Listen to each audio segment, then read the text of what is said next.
Hey YouTube, I wanted to share something exciting with you. I've got a new guitar, custom made, and I wanted to tell you a bit about the guitar and the story because I think it's kind of cool, kind of interesting. So I wanted to share the excitement because I'm so stoked. So about 9 months ago, after a concert, there was a little bit of an after party, and I plonked myself down on a couch, and next to me was this interesting, beautiful Spanish guitar.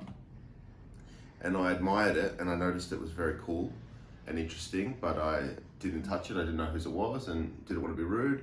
So I just thought, that's an interesting guitar. I just kind of got on with it. About an hour later, someone came and sat with me and said, look, I actually made this guitar. Would you play it for me and tell me if it's any good?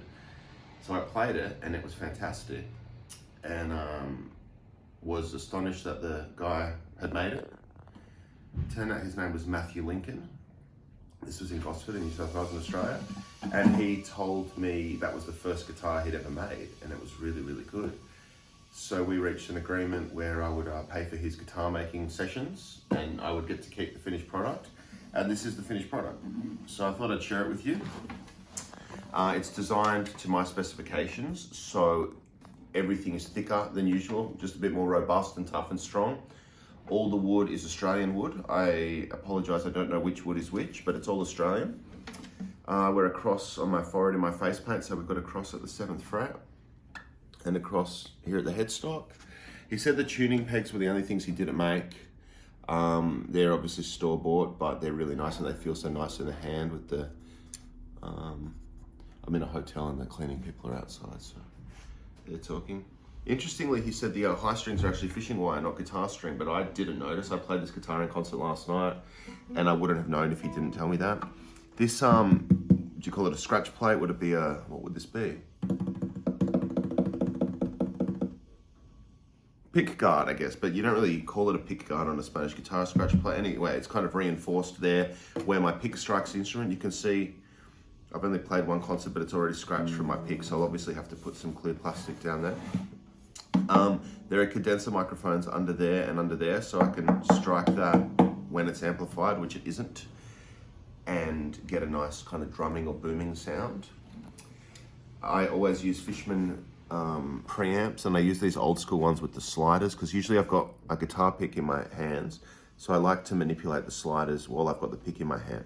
Fishman these days use knobs, and I don't like turning a knob while I have a pick in my hand. So I use these old school 4T pickups, Fishman 4T on all my guitars. It's got the tuner in it. This one is the 4T blend, because you can blend a microphone input into it, because there's the microphones under here. I experimented with the microphones a tiny bit last night in concert, and it was kind of inconclusive. I need to test those out somewhere more private than a concert. Just see the beautiful workmanship and just like all the wood and stuff there, pretty epic. As I said, everything's deliberately thicker. I gave Matt a old guitar of mine, a Spanish guitar that had a kind of blended heel curve here, and he tried to emulate it. He hasn't done it exactly the same, but he's done it just as nicely, where I can really get up to these high frets and really get good access there. And it's got that high B note that I can't live without.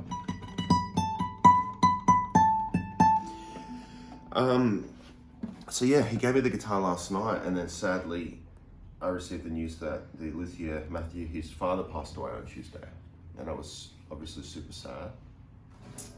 And I wanted to name the guitar after his father, so I said, what's your dad's name, or what was your dad's name, and let's call the guitar after him to remember him. But he actually said that when his dad passed, he went through his papers and stuff like that, and his dad was in a band called the Phantoms, and in 1964, the Phantoms supported the Beatles in Australia. And since his dad wanted to be remembered as a member of that band and for that band's accomplishments, I decided to call the guitar the Phantom. So this will be the Phantom, and I'll play it with pride. It will be my main guitar basically overnight. Immediately it's my main guitar.